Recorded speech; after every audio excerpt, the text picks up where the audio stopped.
बात कर लेते हैं कि कैसे इस चीज़ को सॉल्व करा जाए, क्या स्ट्रेटेजी रखी जाए कि कैसे जीता जाए मार्केट प्लेस पे। तो देखिए, ये सामने आपको कुछ फिगर्स दिख रहे होंगे, मैं आपको जल्दी से समझा देता हूँ।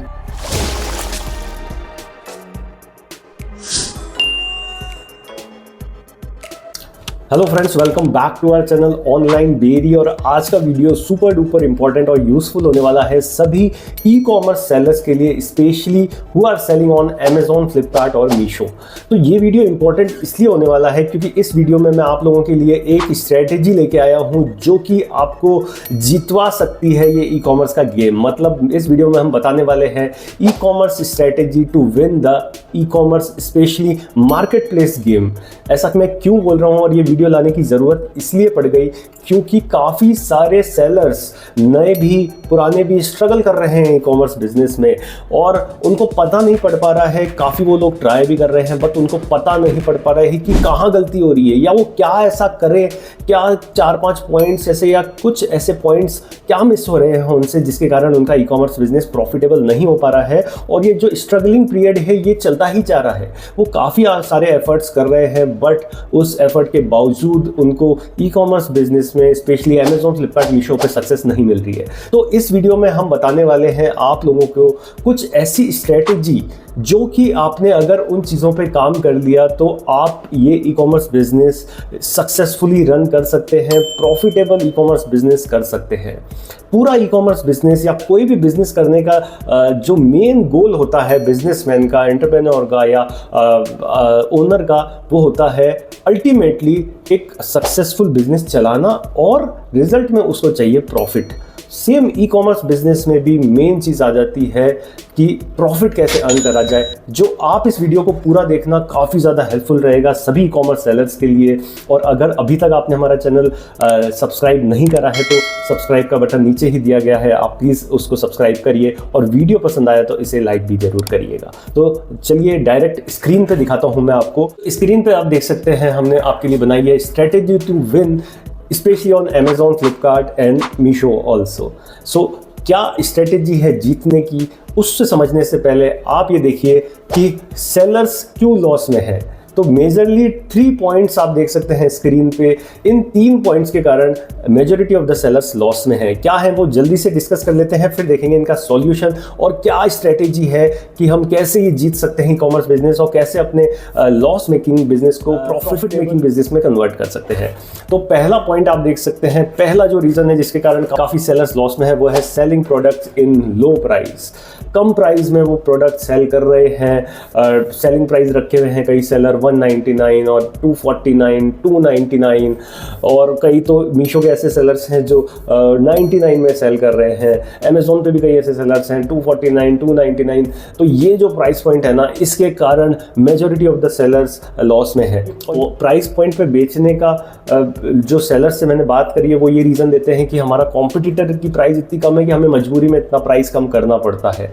तो उसको देखा देखी, बट उस कॉम्पिटिटर की क्या स्ट्रेटेजी है, उस कॉम्पिटिटर की क्या कंडीशन है। हो सकता है वो ऑफलाइन मार्केट में ऑलरेडी अपना उसका सेटल्ड बिजनेस हो, जहाँ से उसको मेजर उसकी अर्निंग आती हो, वहीं से उसकी लाइवलीहुड या चलता हो, प्रॉफिट आता हो। और ये मार्केट प्लेस पे सिर्फ उसने एक अपना ब्रांड की गुडविल बनाने के लिए या मे बी मनी सर्कुलेशन के लिए करा हो, तो आप उसकी स्ट्रेटेजी नहीं जानते। बट आप देखा देखी क्या करते हैं, अपना प्रोडक्ट का प्राइस कम कर देते हैं। ये बहुत बड़ा मेजर रीज़न है ई कॉमर्स बिजनेस लॉस में आ रहा है काफ़ी सारे सेलर्स के। सेकंड जो रीज़न आ जाता है वो है running for more orders not for more profit. आप सबको पता है, आप सभी क्या एक दूसरे से कंपटीशन करते हैं और ये पूछते हैं कि आज तेरे कितने ऑर्डर्स आए या लास्ट मंथ तुम्हारे कितने ऑर्डर्स थे। कोई एक दूसरे से हेल्दी क्वेश्चन नहीं पूछ रहा कि आपने लास्ट मंथ कितना प्रॉफिट, नेट प्रॉफिट कमाया, मेरा इस महीने नेट प्रॉफिट कितना बचा। तो लोग ऑर्डर्स दिखा रहे हैं, काफ़ी सारे सेलर्स हो गए या ग्रुप्स में भी सेलर्स एक दूसरे को ऑर्डर्स बताते हैं। स्पेशली अभी सेल का टाइम चल रहा है, सब अपने बताते हैं 200 ऑर्डर्स आ रहे हैं, किसी के 100 आ रहे हैं, बट क्या वो प्रॉफिट अर्न कर रहे हैं, सवाल ये है। तो ये मेजर रीज़न है कि देखा देखी में सब एक दूसरे से चाह रहे हैं कि ज़्यादा से ज़्यादा ऑर्डर्स हैं, उसके कारण प्राइस को कम कर रहे हैं, मार्जिन से कॉम्प्रोमाइज़ कर रहे हैं और यही एक मेजर रीज़न है कि आप लॉस में आ रहे हैं काफ़ी सारे new as well as old sellers. और थर्ड जो पॉइंट आ जाता है वो है selling cheap quality product and getting high returns.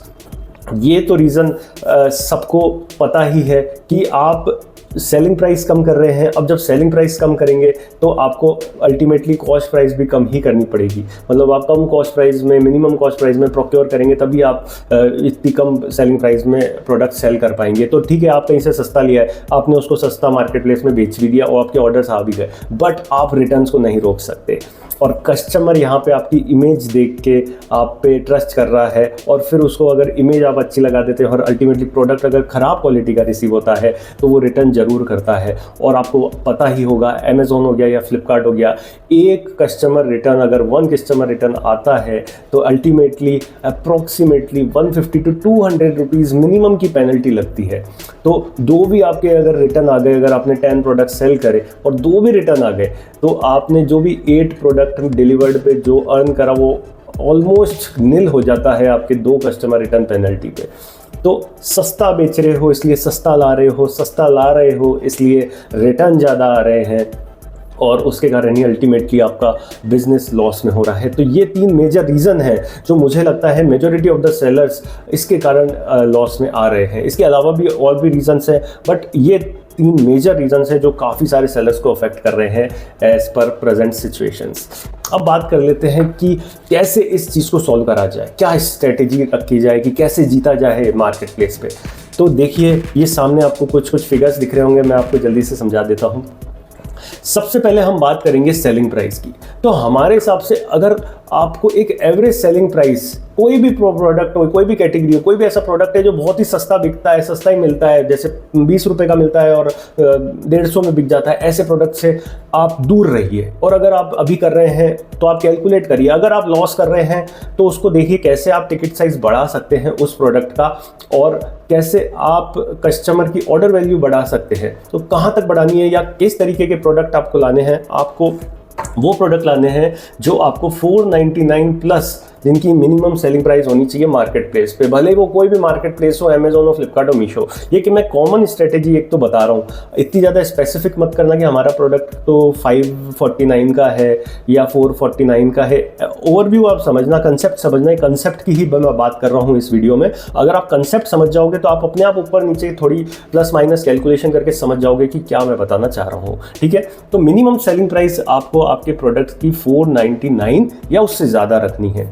ज़्यादा रखेंगे बेटर है, 499। अच्छा, कुछ कैटेगरी में ऐसा भी कर दिया है फ्लिपकार्ट या अमेज़ॉन ने कि 499 के या 500 से कम आप बेचोगे तो आपका 10% कमीशन लगेगा, और जैसे ही आप 500 के ऊपर 550 या 600 हुए, आपका डायरेक्ट 14% या 15% लग जाएगा। तो इस तरीके की अगर आपकी कैटेगरी है तो कोशिश करिए कि 499, अगर ज़्यादा फर्क नहीं है 550 और 500 में, तो कोशिश करिए उसको कैसे ना कैसे करके 499 तक आप उसको लिस्ट कर दें, सेल कर दें। ठीक है, तो 499 एक डिसेंट सेलिंग प्राइस है। इस प्राइस में आप अपने प्रोडक्ट बेचिए, और अगर आपके सस्ते प्रोडक्ट हैं तो उसकी ऑर्डर वैल्यू बढ़ाने की कोशिश करिए। पैक ऑफ 1 करिए, क्वांटिटी बढ़ाइए, या कॉम्बो पैक्स बना सकते हैं, या कैसे न कैसे करके उसको कोशिश करिए कि उसकी ऑर्डर वैल्यू ज़्यादा बढ़े। तो 499 हो सकता है अभी आप कोई प्रोडक्ट 250 का सेल कर रहे हो तो उसको मिनिमम MOQ 2 कर दीजिए, या MOQ अगर नहीं कर सकते क्योंकि MOQ में कुछ लिमिटेशंस होती है तो कॉम्बो बना दीजिए 499 का, उसको लिस्ट कर दीजिए। ठीक है, तो पहली चीज़ आपको प्रॉफिटेबल स्ट्रेटेजी में यही है कि 499 का अपना प्रोडक्ट आपको लिस्ट करना है मार्केट प्लेस पे। दूसरी चीज़, जो भी आप प्रोडक्ट 499 का लिस्ट करोगे उसकी कॉस्ट प्राइस आपको मैक्सिमम 149 रुपीज़ रखनी है।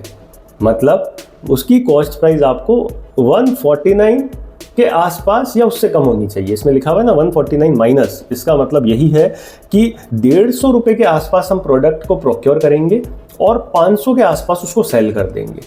इससे क्या होगा, 150 कॉस्ट वाला 150 कॉस्ट प्राइस वाला प्रोडक्ट होगा, उसका क्वालिटी अच्छी आएगी, एक डिसेंट क्वालिटी आएगी। जो भी 100 के ऊपर आसपास प्रोडक्ट्स होते हैं वो उनकी क्वालिटी डिसेंट आती है। ठीक है, और 150 की तो अच्छी क्वालिटी आ जाएगी। एक मैं ओवरव्यू ले रहा हूँ सारी कैटेगरी का, ठीक है ना, कैटेगरी स्पेसिफिक मत जाना, कंसेप्ट समझा रहा हूँ मैं। स्पेसिफिक कैटेगरी का कुछ डाउट हो तो आप कमेंट कर देना, मैं कमेंट में हो सकता है आपको सही से स्पेसिफिक कैटेगरी वाइज रिप्लाई कर पाऊँ। बट इस कंसेप्ट में ही समझाना चाह रहा हूँ कि जो परचेजिंग कॉस्ट प्राइस होगी हमारे प्रोडक्ट की वो 150 के आसपास होगी, जिसको हम 499 का सेल कर देंगे।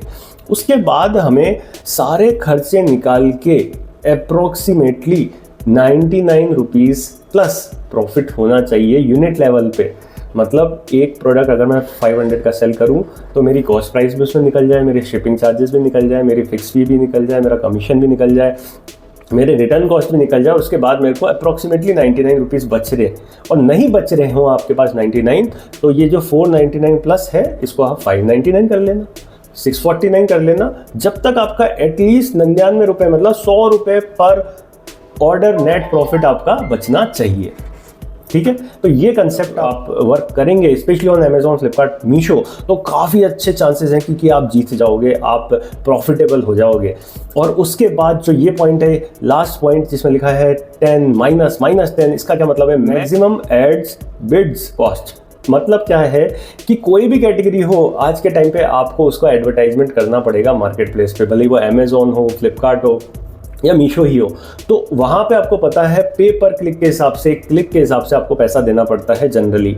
तो वो भी आपको चेक करना है आपकी कैटेगरी की एडवर्टाइजमेंट जो बिडिंग कॉस्ट है वो बहुत ज़्यादा हाई तो नहीं है। अगर ऐसी कोई कॉस्ट है, ऐसी कोई कैटेगरी है जिसकी एडवर्टाइजमेंट कॉस्ट ही अमेजोन पे 30 रुपीज़ 40 रुपीज़ पर क्लिक के हिसाब से चल रही है और उसकी सेलिंग प्राइस 400-500 के आसपास है, तो आप प्रॉफिटेबल नहीं हो पाएंगे। ये बहुत ज़्यादा चांसेस है जब तक कि आपके पास बर्न वाला या फंडिंग वाला गेम नहीं हो। अगर आप स्मॉल स्केल या मीडियम स्केल सेलर हो तो आपको ये पॉइंट बहुत ज़्यादा ध्यान रखना है। ये पॉइंट अक्सर सेलर मिस कर देते हैं कि आपकी कैटेगरी में जो बिडिंग है, जो एड्स की बिडिंग है, क्योंकि ऐड तो करना ही पड़ेगा अपने को, तो बिड तो जान ले कि हम अगर 100 रुपीज़ का ऐड चलाएं तो एटलीस्ट 10 क्लिक्स तो आ जाए मेरे पास, और 5 रुपये अगर बिडिंग है तो 20 क्लिक्स आ जाए, और कम है तो और बढ़िया, पर 10 रुपये से ज़्यादा बिडिंग आपकी कैटेगरी में नहीं होनी चाहिए। ये पॉइंट जो है चेक जरूर कर लेना। अक्सर सेलर नए रिसर्च करके नए प्रोडक्ट ले आते हैं, लिस्ट कर देते हैं, सब चीज़ हो जाता है, आखिर में जब बिकता नहीं है तब वो एड स्टार्ट करते हैं और तब देखते हैं वहाँ पे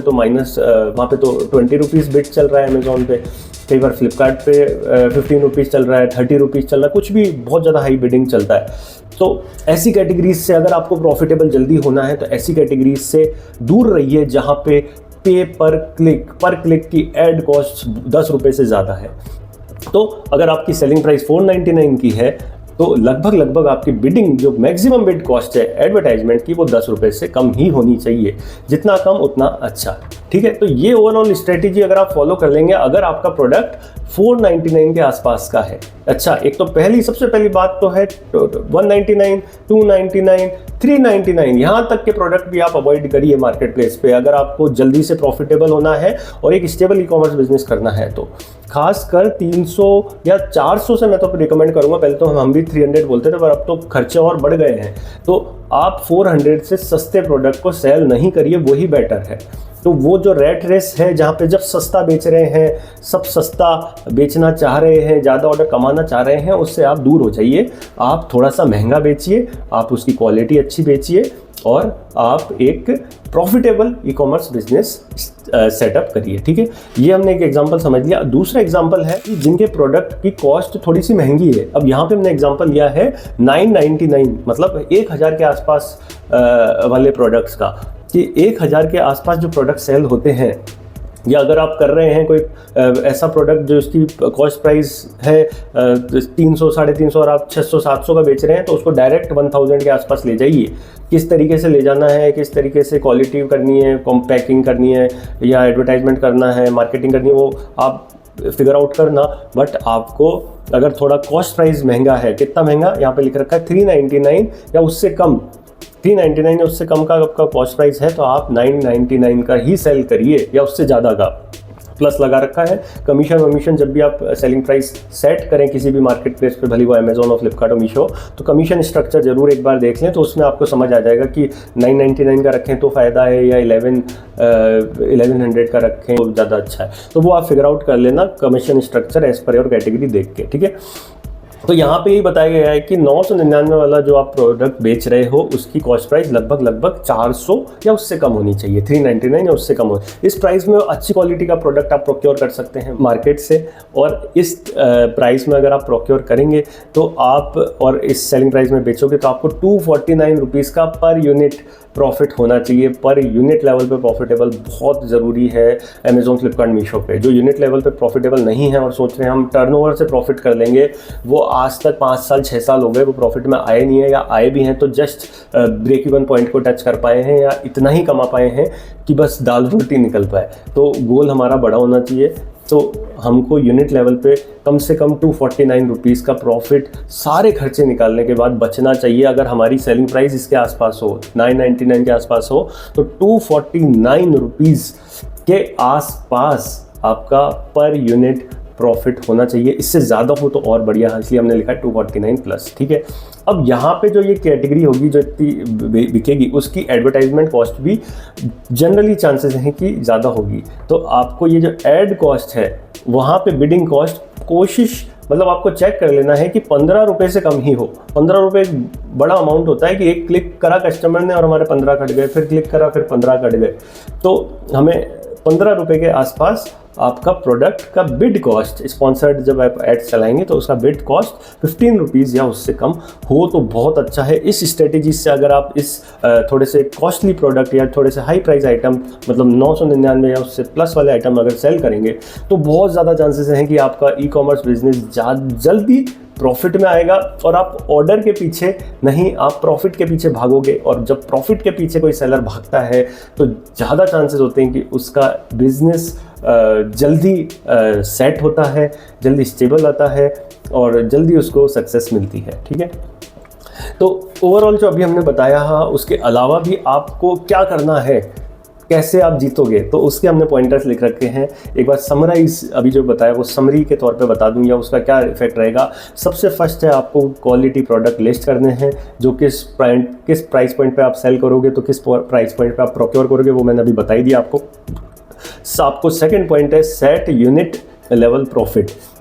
सेकंड पॉइंट में आपको यूनिट लेवल प्रॉफिट होना चाहिए। यूनिट लेवल प्रॉफिट का मतलब है कि अगर मैं किसी प्रोडक्ट को 500 का सेल कर रहा हूँ, उसमें से कमीशन कट जाएगा, उसमें से शिपिंग कट जाएगा, उसमें से आपका फिक्स फी कट जाएगा, रिटर्न कॉस्ट कट जाएगा, एड्स का कॉस्ट कट जाएगा, उसके बाद भी मेरा प्लस में अमाउंट बचना चाहिए और अच्छा खासा अमाउंट बचना चाहिए, क्योंकि उसके बाद भी तो आपके खर्चे होंगे। आपके एम्प्लॉयज़ की सैलरी होगी या आप खुद भी अगर खुद अकेले बिजनेस कर रहे हैं तो आप कहीं और बिजनेस करेंगे तो आपकी भी तो खुद की सैलरी होगी, तो आप खुद भी तो सैलरी उठाओगे कंपनी से। तो प्रॉफिट यूनिट लेवल पे प्रॉफिटेबल बहुत ज़रूरी है, सारे खर्चे निकाल के आपकी कंपनी को प्रॉफिटेबल बनाने के लिए। उसके बाद थर्ड पॉइंट में आपको एडवर्टाइजमेंट चलाने हैं और अलग अलग तरीके के डिफरेंट टाइप ऑफ एडवर्टाइजमेंट चलाने हैं। एडवर्टाइजमेंट आप कब चला पाओगे, जब आपके पास सेलिंग प्राइस आपकी अच्छी होगी, आपके उसमें मार्जिन अच्छे होंगे, जब भी तो आपका एडवर्टाइजमेंट पर यूनिट आप एडवर्टाइजमेंट डेडिकेट कर सकते हो एड्स की कॉस्ट को, और आप चला सकते हो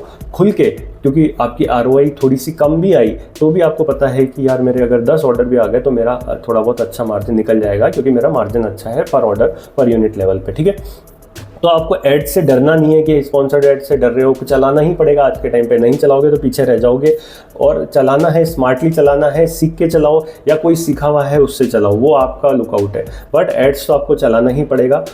इसके एड्स के बिना आज के टाइम पे बहुत मुश्किल हो गया है ई कॉमर्स बिजनेस में जल्दी सक्सेस पाना। ठीक है, फोर्थ पॉइंट है रिड्यूस रिटर्न को रिड्यूस करना है आपको।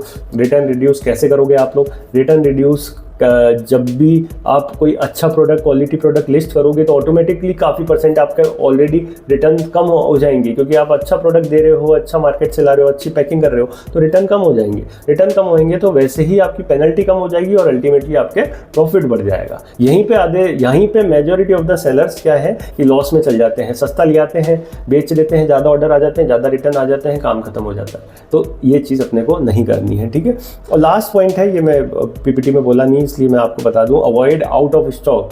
कोई आपका प्रोडक्ट चलने लग गया, आपने 10 प्रोडक्ट लिस्ट करे, आपके 3 प्रोडक्ट अच्छी सेल होने लग गए या हाई सेलिंग में आ गए, अब आपके पास स्टॉक पड़ा है, आपने वो सारा निकाल दिया, उसके बाद आप मार्केट गए तो वहाँ पे मिल ही नहीं रहा स्टॉक, तो फिर आपके आउट ऑफ स्टॉक हो गई वो टॉप सेलिंग SKUs, फिर उनकी विजिबिलिटी डाउन हो जाती है, रैंकिंग डाउन हो जाता है। तो इस चीज़ से भी आपको बचना है और इसको सॉल्व करना है। मल्टीपल सप्लायर से कॉन्टैक्ट करिए आपकी जो भी कैटेगरी है, और आपके पास ऑप्शन होना चाहिए कि इसने अगर मना कर दिया तो मैं इसके पास जाऊंगा, इसने मना कर दिया इसके पास नहीं स्टॉक हुआ तो इस पे। तो 3-4 ऑप्शन आपके सप्लाई के option at a time ready करिए। अगर नहीं है अभी तो मेरा हाई रिकमेंडेशन है कि कभी भी एक सप्लायर पे डिपेंड मत करिए आपका बिजनेस, क्योंकि जैसे ही वो सप्लायर ने आपको धोखा दिया या वो उसके पास प्रोडक्ट नहीं हुआ किसी भी रीज़न की वजह से, या वो भी उसका बिजनेस बंद हो गया, तो साथ में आपका भी बंद होने की कगार पे तो आ ही जाएगा अगर आप एक ही सप्लायर पे डिपेंडेंट हो। तो कभी भी एक सप्लायर पे डिपेंडेंट नहीं होना है, जिससे आपको आउट ऑफ स्टॉक की आपकी जो ये सिचुएशन आती है वो आप अवॉइड करें। कंटिन्यू स्टॉक में बना रहे, आपके टॉप सेलिंग प्रोडक्ट अगर स्टॉक में बने रहते हैं, उन पे रेटिंग रिव्यू अच्छे आते रहते हैं, आप क्वालिटी प्रोडक्ट बेचते रहते हैं, तो उनकी रैंकिंग अच्छी होती रहती है, और रैंकिंग अच्छी होती रहती है तो ऑर्डर्स आते रहते हैं, और ऑर्डर्स आते रहते हैं तो आपका प्रॉफिट भी अच्छा निकलता रहता है। तो ये कंप्लीट स्ट्रेटेजी मैंने आपको आज शेयर करी है। ये काफ़ी सारे सेलर्स, नए पुराने, सबको काम आएगी, ठीक है। तो अगर वीडियो आपको पसंद आया है तो प्लीज़ हमें सपोर्ट करिए, एक लाइक तो बनता ही है, आप प्लीज़ लाइक कर दीजिए, और चैनल सब्सक्राइब करते नहीं हो आप प्लीज़ चैनल सब्सक्राइब कर लीजिए। इंस्टाग्राम पे भी हमारा पेज है, वहाँ पे भी आप हमको फॉलो करिए। बाकी उसके अलावा कोई भी दिक्कत, डाउट, कन्फ्यूजन है तो व्हाट्सएप नंबर मेरा डिस्क्रिप्शन में दिया गया है, आप व्हाट्सएप नंबर पर मेरे को मैसेज करिए, मैं आपको रिप्लाई करूँगा। उसके अलावा अगर आपको कोई भी ट्रेनिंग लेनी है ई-कॉमर्स से रिलेटेड, या अकाउंट मैनेजमेंट सर्विसेज लेनी है अमेजॉन, फ्लिपकार्ट, मीशो पे, तो भी आप हमारी टीम से या हमसे कांटेक्ट कर सकते हैं। बाकी ई कॉमर्स बिजनेस लर्न करने के लिए और ग्रो करने के लिए हमारे चैनल से जुड़े रहें। तो मिलते हैं नेक्स्ट वीडियो में, बाय।